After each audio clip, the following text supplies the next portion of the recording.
Makanya potensi yang utama yang dikabulkan sama Allah itu adalah alam bawah sadar. Di dalam diri kita itu ada 3 unsur pemikiran ya. Yang satu alam sadar, seperti ini alam sadar. Nah, ini kemampuannya Gus Firman bilang hampir antara 8 sampai 12%. Alam bawah sadar hampir sekitar 88%.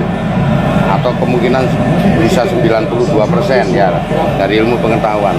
Tetapi alam tidak sadar itu tak terhingga, seperti peredaran darah, detak jantung, denyut nadi, tumbuhnya rambut dan kuku, enggak ada yang mengendalikan. Itu alam tidak sadar. Nah, sekarang kemampuan kita meminta kepada Allah itu bisa dikabulkan atau tidak, itu berada di alam mana? Polanya berada di alam bawah sadar. Nah, frekuensi prosesnya berada alam tidak sadar. Sama-sama punya uang. Terus punya uang 1 miliar, kamu punya uang 1 miliar. Tapi kenapa yang dibeli itu mesti berbeda? Karena potensinya berbeda-beda. Nah, berarti yang dikabulkan sama Allah berbeda-beda. Kamu saat itu kesenangannya sepeda motor ya, apa mobil ya, kamu pasti akan beli mobil. Tapi kalau terus kepinginnya moge, motor gede, terus pasti akan beli moge. Sama-sama punya potensi. Itu sawab dah. Jadi begitu. Jadi sifat yang pertama dihamparkan di alam semesta itu cuma 4 sifat: Jamal, Bohar, Jalal, Koma, Ayu, Indah, Elok, Nikmat, Sempurna. Kemudian dari sifat ini terbias namanya kuni sifat. Terbias dari wujud kita mbako mukolatul yawadin kiamat. Nah, menurut madzhab Syekh Ali Hasan Al-Asy'ari. Nah, itu perlu dipelajari ya. Jadi Allah itu mengabulkan apa yang di dalam diri kita. Jadi semua kejadian dan peristiwa itu terjadi di dalam diri kita. Kemarin kan kapan hari seminar kan sudah diupas. Jadi semacam kemarin Gus pernah bilang waktu seminar itu ya, mawar itu warnanya apa? Merah. Nah kan gitu. Nah terus kemudian mobil itu warnanya apa? Hijau. Mungkin punyanya Gus itu biru. Ya. Apakah benar mawar itu warna merah? Realita atau persepsi? Realita, kenyataan toh. Kalau mawar warnanya merah, ini warnanya hitam, ya. Nah mungkin ini putih lah dan lain sebagainya. Pada kenyataan realitanya, kalau itu realita mawar itu warnanya merah, coba kita bergeser kepada komunitas orang yang buta warna. Kasih tahu warna mawar itu apa? Hitam. Berarti bukan realita kan? Nah, berarti kejadian warna ada di mana? Di luar atau di dalam? Di dalam diri, bukan di luar. Di luar itu yin dan yang, hitam dan putih. Kenapa kok kita bisa melihat warna hijau, kuning, biru, merah? Karena di dalam mata kita ada bulu lembut yang namanya nanometer. Dia bergetar.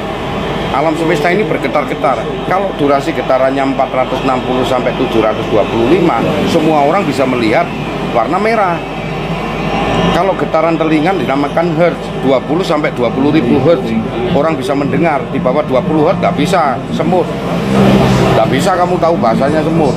Sulit, karena di bawah 20 hertz. Nah itu, makanya realitanya yang memberikan warna itu Allah itu berada di dalam, bukan di luar. Di luar itu tidak ada warna. Berarti kebujuk kamu. Kalau kamu menyatakan bahwa mawar itu merah, realita, ternyata persepsi. Kalau digeser ke komunitas orang yang buta warna, berarti bohong kan? Berarti persepsi. Gabungan persepsi ini namanya paradigma. Nah, sudah pada menyimpulkan bahwa dunia ini berwarna. Ketipu kamu. Kenapa ketipu? Karena kamu sejak lahir, remaja, dewasa, sampai tua, sampai mati, kamu dilahirkan di gerbong kereta yang menyangka bahwasanya pohon, rumah, sungai, hulu sungai, ataupun gunung-gunung itu berjalan anak kereta. Padahal kalau kamu keluar dari kereta, apa yang berjalan? Nah itulah, sampai mati kamu menyatakan bahwa rumah itu berjalan. Nah kamu hidup di dunia begitu, wa mal hayati dunya illa mata'ul ghurur. Kehidupan dunia tipu daya. Kamu melihat semuanya berwarna, padahal yang punya warna itu matamu, bulu lembut yang namanya nanometer. Itu banyak ketipu. Orang banyak cari amalan baik, kemudian setelah dia beramal, meninggalnya malah masuk neraka. Ada seorang pelacur yang kehidupannya jelek terus. Pada saat dia kasih makan anjing, kalau meninggal dia malah masuk surga. Kemampuan orang masuk surga atau tidak itu bukan dari amalan kata Rasulullah, tapi ridho Allah. Amalan tidak bisa jamin orang masuk surga. Makanya apa? Jalankan apa adanya. Hidup itu. Kamu mau sukses kan? Allah memberikan kepada dirimu, jangan suudon, karena kamu nanti akan diberikan apa yang kamu pikirkan. Jangan suudon, harus punya kemampuan keyakinan. Aku yakin saya bisa kaya, aku yakin saya bisa sukses. Nah itu, dirimu itu suatu buku. Jikalau buku itu kepingin kamu naik surga, kepingin kamu sukses, tapi salah menulis, yang kamu baca apa? Satu contoh, aku tak ingin masuk neraka, maksudnya kan surga. Nah buku itu tertulis apa? Neraka kan? Jangan sampai masuk neraka. Seluruh keluargaku harus berlepas diri dari ikatan neraka, karena neraka itu tempat yang bahaya. Naudzubillah min dzalik, kalau sampai masuk neraka, semua neraka itu tempat yang paling kejam. Jikalau buku itu dibaca, banyak nerakanya atau enggak? Nah, jangan sampai aku gagal, maksudnya kan sukses. Nah, kalau kamu teriak di dalam suatu goa, aku tak ingin gagal, yang memantul apanya? Gagal. Nah itu. Nah kalau harusnya berhasil. Makanya kalau punya image itu dari sini pemikiran, saya harus sukses, saya harus surga. Nah ini yang harus dibangun terus, mindset. Bener itu harus dibangun mindset. Tidak boleh minder. Kamu generasi muda itu tidak boleh minder. Tidak boleh hadapi semuanya keadaan dengan berilmu, ilmu pengetahuan. Orang Yahudi berilmu pengetahuan menjiplak dari Al-Quran. Tapi kenapa orang Muslim sendiri malah primitif dalam ilmu pengetahuan? Padahal di Al-Quran disebutkan seperti teori Big Bang, teori ledakan besar. Awal pertama kali Allah menciptakan dari surat Al-Anbiya ayat 114 juga, dari surat Al-Anbiya ayat 30. Nah, banyak hal teori-teori sing ilmu pengetahuan yang dia menemukan, Al-Quran lebih dulu memberitahukan. Ya toh? Nah, di sini seperti kejadian akhirat bagaimana, seperti alam penantian saat kita meninggal kelak. Nah, kita meninggal kelak di mana tempatnya? Saya tanya. Di surga belum. Di barzah. Nah, sekarang tanya, barzah di mana? Nah, itu kan tempat penantian. Barzah tempat penantian. Ya toh, sebelum digelar hari akhirat. Kamu disuruh nunggu di sel. Di mana? Di barzah. Tempat di mana suatu peristiwa orang yang pernah hidup, rohnya itu disimpan di situ. Nah, kenapa pula ada orang yang selamatan 3 hari, 7 hari, 40 hari, 100 setahun, sampai 1000 hari? Kalau dihitung berapa itu? Pantaslah kalau naik dari langit ke langit kan, mana 3 hari satu ya, nah 7 hari, 40-nya, 100 setahun, 2 tahun, 1000 ya, itu ada. Makanya kalau nggak tahu ilmunya kan, wala tabu malah celaka ilmu. Jangan sekali-sekali melakukan sesuatu hal kalau belum mengetahui ilmunya. Inna sama wa absara wa fuada kullu ulaika kana masulah. Pendengaran, penglihatan dan hatimu akan dimintai tanggung jawab. Kamu kan generasi muda, harus tahu semuanya. Jangan kamu jadi seorang mukmin yang nanti kerdil. Akhirnya apa? Kamu jadi teroris. Gak ada gunanya. Orang hidup sama Allah itu disuruh berguna. Nah, caranya berguna, berwawasan dan berilmu pengetahuan. Dulu saya seusia kamu itu banyak rajin cari ilmu, naik sepeda motor sini pacet, di Baitur Rahman gondang, cari ilmu untuk biar bekal. Nah, sekarang usia saya 50 begini, dirimu yang mewarisi harusnya orang yang berilmu, yang semangat untuk berilmu, mengetahui. Jangan mau ditipu sama setan-setan Yahudi. Orang Yahudi loh. Gue pernah kemarin ngomong-ngomong sama Ustadz Jamaluddin. Oh. Dia tanya tentang pohon. Apa itu pohon gorkot? Loh, kamu sendiri nggak tahu pohon gorkot? Pohon gorkot kan pohonnya Yahudi yang sekarang baru kandani. Hei, Prof, 21 iku. Kandani, delon kurang 21. Aku ngomong-ngomong.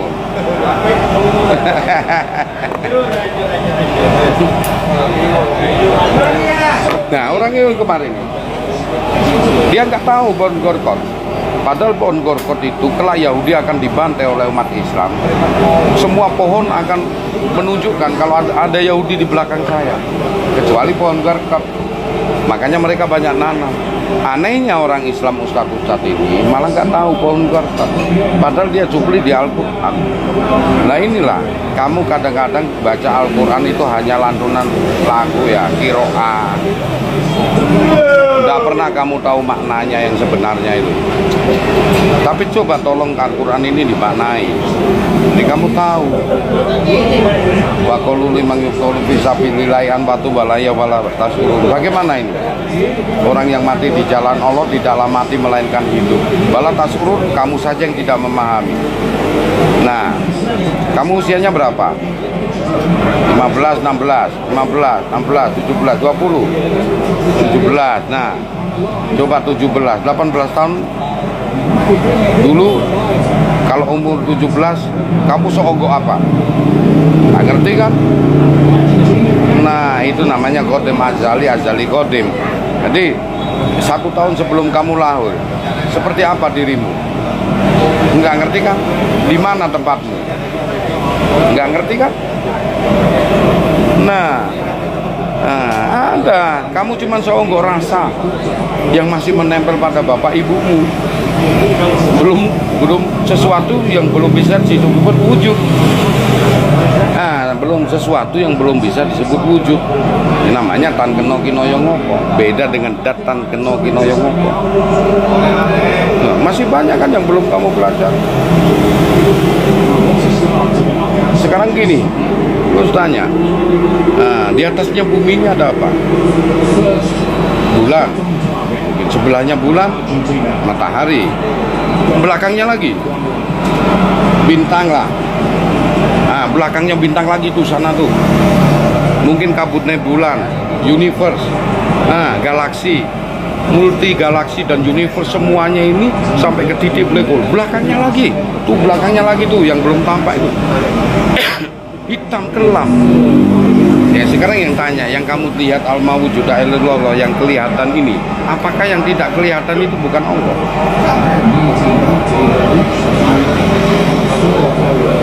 Ayo aku tanya, apakah yang tampak ini kamu katakan ciptaan Allah, sementara yang tak tampak ini bukan ciptaan Allah?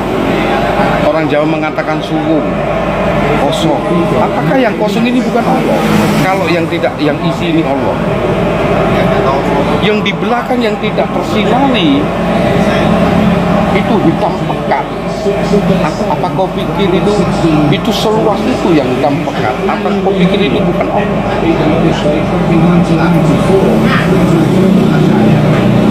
Selagi kamu bisa melihat itu hitam pekat sejauh mata memandang, itu masih pada tahap kekuasaan Allah. Bayangkan besarnya Allah. Jadi kamu itu mikirnya sampai segitu, nggak cekak-cekak dari teroris. Nah, bayangkan. Sedangkan bintang yang jauhnya gitu ya, miliaran tahun cahaya, satu detik cahaya aja 300.000 km per detik kecepatan cahaya. Ini miliaran tahun. Yang mana kita jauh mata memandang masih melihat itu hitam pekat. Yang masih kau terjangkau dengan matamu ini masih ciptaan. Bagaimana maha besar Allah? Enggak nyampe pikiranmu ini. Hanya untuk berpikir begitu aja bersyukur. Kok kamu mau ngebom orang umpama itu? Kalau suatu aliran suatu agama, jikalau tidak bermuara kepada Rahman Rahim, miftah kulimat kalimatan bismillahirrahmanirrahim, maka sudah jelas sesat. Kalau suatu perkumpulan aliran agama, muaranya itu kasih sayang, nah itulah posisimu benar saat itu. Nah, karena Allah cuma punya 2 aturan tok, hukumnya Allah yang teratas, miftah kulimat kalimatan bismillahirrahmanirrahim. Kuncinya nikmat itu letaknya di bismillahirrahmanirrahim. Nah, hukum di bawahnya Rahman Rahim, hukum alam. Jikalau kau menanam padi pasti tumbuh padi. Jikalau mau menanam jagung pasti tumbuh jagung. Hukum di bawahnya lagi hukum manusia seperti syariat yang bawa risalah Kanjeng Nabi, seperti hukum tata negara, kalau mencuri harus dihukum berapa bulan. Nah ini, jikalau hukum yang di bawah ini tidak bisa merentas mengatasi masalah orang, maka hukum yang di atasnya akan bertindak. Satu contoh, orang tebang hutan sudah dikasih tahu, jangan tebang-tebang. Jikalau masih dablek, dia nebang selesai. Hukum di atasnya pasti bertindak. Hukum alam apa? Banjir lah. Jadi semakin orang mencari ilmu, semakin dia terbebas. Semakin orang cari ilmu, semakin dia kasih sayang. Semakin empuk hatinya, semakin dia berdurasi kasih sayang. Itu baru nggak sesat. Tapi kalau dia keras, kamu mengkafir-kafirkan orang, meskipun kamu lepas dari pondok, itulah sesat. Apa dalilnya? Al ilmi bi ghairin amali jambun kabirun. Kau punya ilmu tapi tidak diamalkan, jambun kabirun, dosa besar. Tapi wal amali bi ghairin ilmi, jikalau kau melaksanakan suatu amalan tetapi nggak ngerti ilmunya, dolalin sadid, maka kamu sesat yang nyata. Jadi dibutuhkan ilmu. Nah kira-kira gini. Nah kita bahas lagi tentang kematian sing tadi ditanya Mas Indra ini. Nah kematian ini setelah kita hidup di dunia ini kita mati. Di bahasa Al-Quran untuk Allah mati ini diartikan apa? Tidur. Surat Yasin ayat 52, celaka diriku, siapa yang membangunkan aku dari tidur.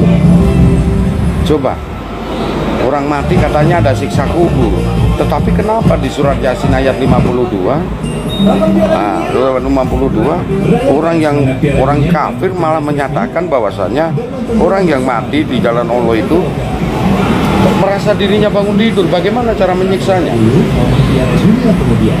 Ada siksa kubur kah? Atau enggak ada? Sebetulnya siksa kubur itu ada, tetapi yang disiksa bukan badan ragawinya, yang disiksa mentalitasnya. Surat Al-Mu'min ayat 145-146. Nah, apa? Fir'aun, maskotnya orang yang dolim, itu diperlihatkan siksa 2 kali antara pagi dan petang. Fir'aun yang mengaku Tuhan, maskotnya orang dolim, itu dikubur masih diperlihatkan siksa. Belum disiksa, karena yaumul mizan, hari penentuan besok kelak kiamat, baru ditimbang. Nah, yang disiksa mentalnya, diintimidasi mentalnya.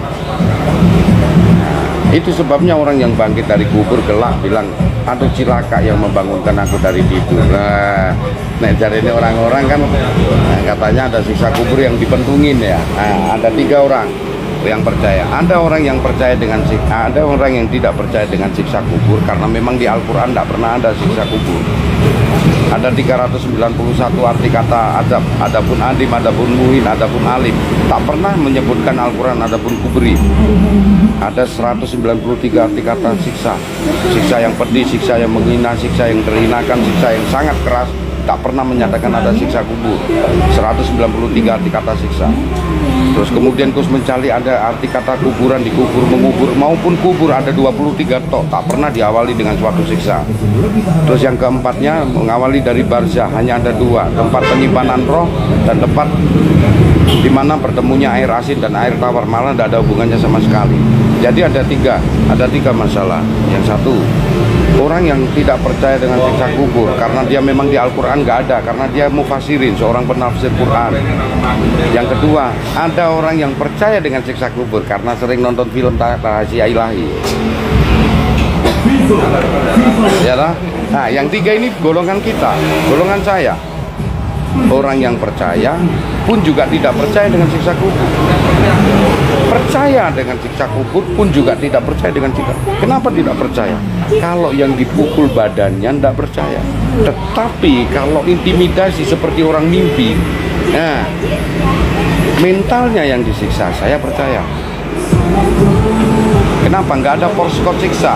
Kelak yang disiksa di neraka. Jadi gitu. Hari perhitungan yaumul mizan itu kelak saat kiamat. Wa man sakulat mawajinuhu bawalai kaum mukmin. Jadi ditimbang dulu suatu amar perbuatan kelak di akhirat. Nah, di dunia ini hanya terintimidasi. Lantas ada hadis menyatakan, Kenapa Rasulullah pernah berjalan di suatu kuburan terus kemudian mendengar orang teriak-teriak waktu disiksa? Oh, itu mengigo saat tidur. Koyo dene kamu kalau tidur didatangi macan teriak-teriak. Wah, wah. Apakah yang digigit badanmu ataukah mentalmu yang terintimidasi? Aku tanya. Setelah bangun ada macan kan gitu.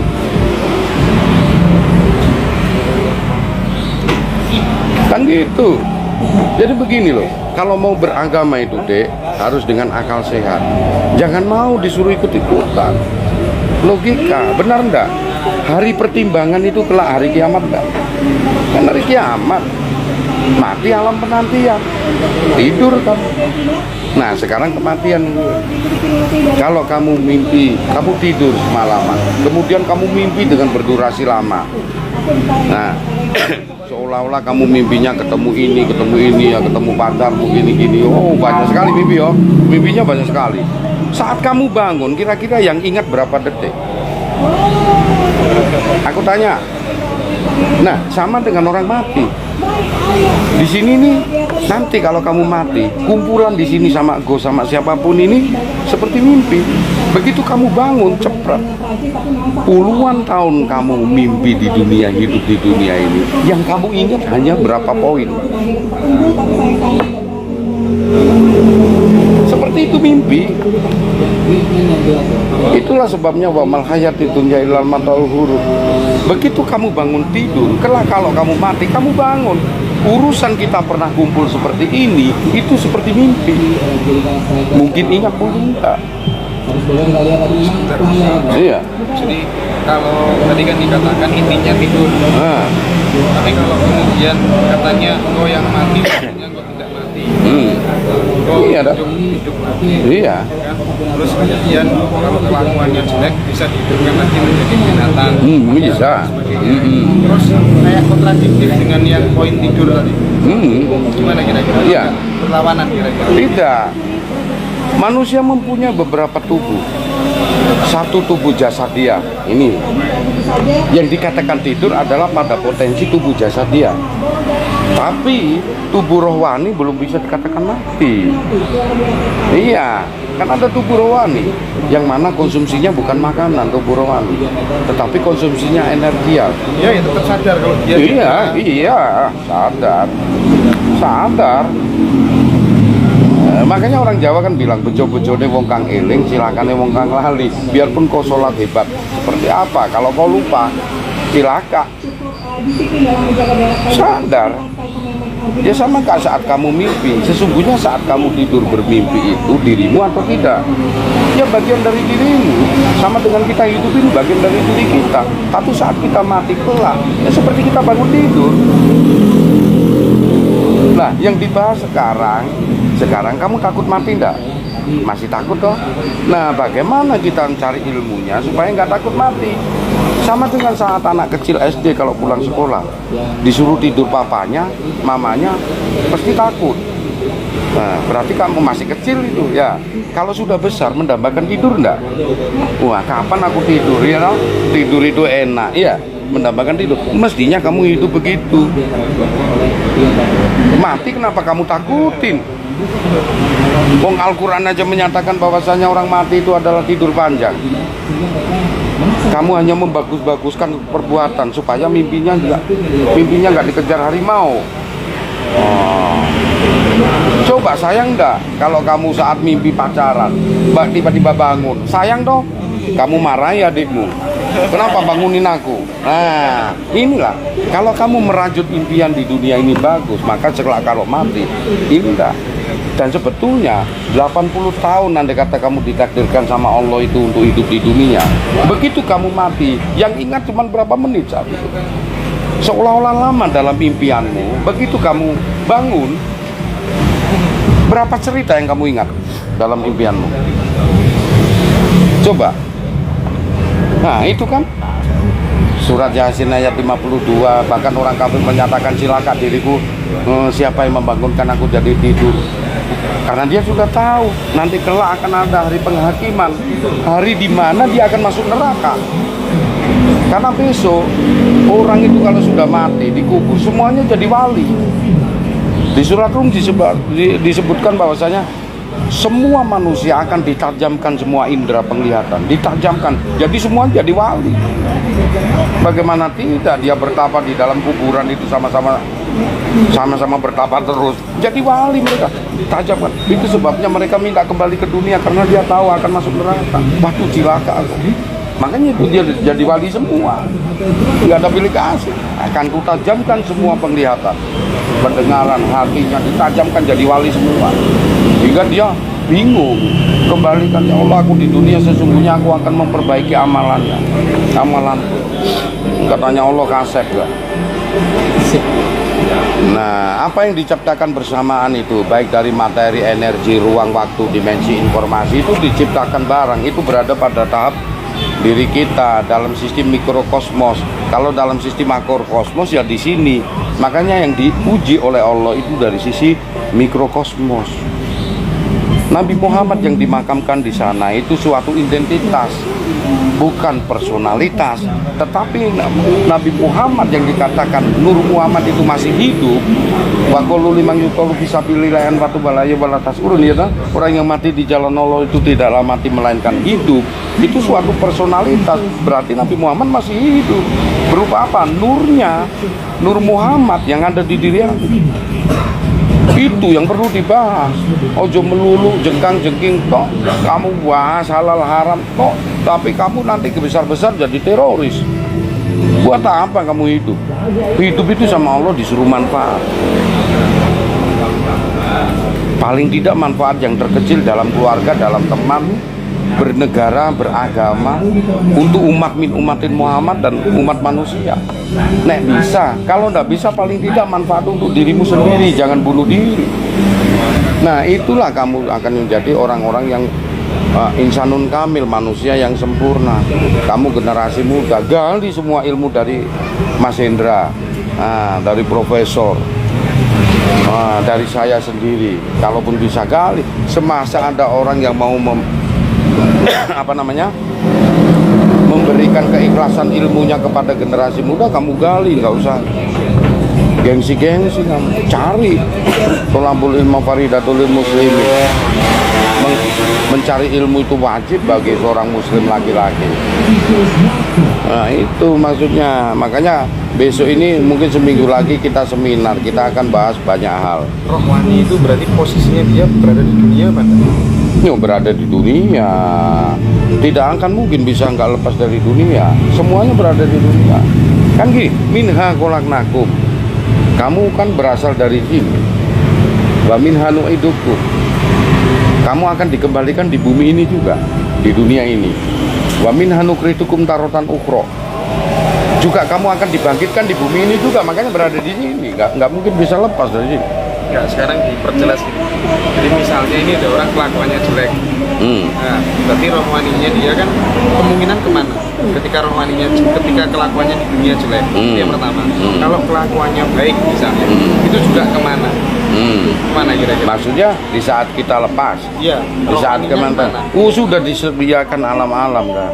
Makanya ada alam nasut, ada jabarut, malakut, laut.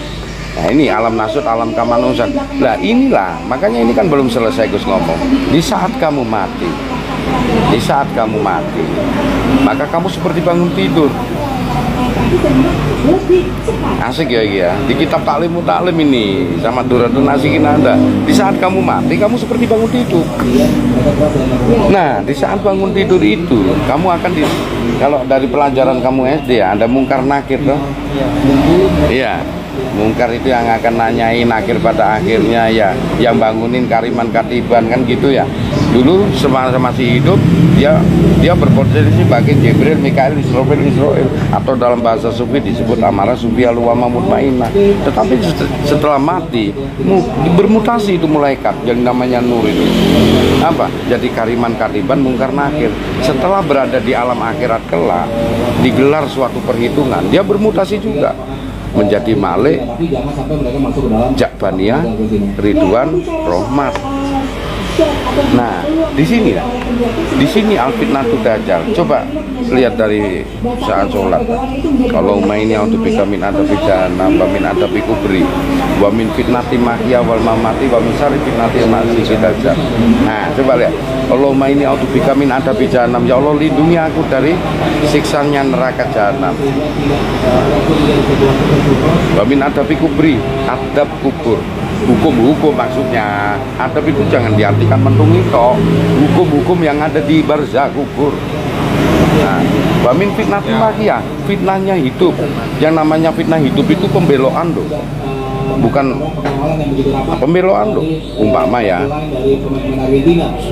sholat ini fardu ain kan. Nah, terus kemudian apa namanya, merawat orang mati itu fardu kifayah. Iya. Di saat ada orang Jumatan, nah terus kemudian tetanggamu meninggal, terus kamu mendahulukan sholat kan, iya dah, dosa. Fardu ain sama fardu kifayah didulukan mana?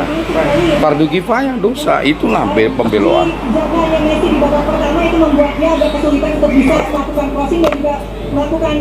Didulukan fardu kifayah. Paling tidak kali ini masih tidak terlalu Saudaramu minta tolong ada di luar kota, di Jombang, umpama aku minta tolong dong, aku sakit. Oke, kita mau bantu, kita jalan ke Jombang keluar kota, tapi tiba-tiba tetanggamu jatuh sakit juga. Mana yang fardu kifayah? Tetangga dong yang didahulukan, saudaramu atau tetangga? Ntar aku nolong saudaraku dulu, dosa ya yang terdekat dulu. Nah, itu namanya fitnah hidup. Nah, yang dibahas sekarang wal mamati, fitnah mati. Nah, semua fitnah dari mana? Al fitnatu al masih dajjal. Al masih itu ada berapa? Ada dua loh. Ada dua di dunia al masih. Satu al masih dajjal, yang satunya al masih Isa. Nah, yang dajjal itu yang bagaimana? Nah, makanya kamu jangan memikirkan sosok dajjal itu yang identifikasi, yang identitas, tetapi pikirkan dajjal yang personifikasi. Berarti setiap orang dihampiri dajjal enggak? Ada. Nah, kelak saat kamu mati, katanya Pak Mudin, manakibnya, marobuka, siapa Tuhanmu, mana bika, siapa nabimu, kan gitu. Ya memang begitu, Pak Mudin sendiri belum pernah mati. Memang begitu. Katanya gini, kalau kamu itu ujian, 2 tambah 2 jawabannya berapa? 4, ya dah. 3 kali 3 berapa? 9, gitu ya. Apakah kalau ujian betul keluarnya itu? Aku tanya, kalau mati itu ditanya marobuka itu tetap seperti talkinnya Pak Mudin itu, saya lulus. Kamu lulus dah? Lulus deh kita lulus. Ya kalau gitu, kalau enggak, nah kalau mati, kalau dia itu orang itu mati, hari ketiga dia didatangi lah. Siapa? Didatangi orang, suatu teman yang tidak pernah melukai dirimu, yang kamu salut di dalam hari ketiga itu. Kata Mas Indra, wah nggak tahu temanmu namanya Heru atau siapa, nggak tahu lah. Kamu wah itu loh ada istana warnanya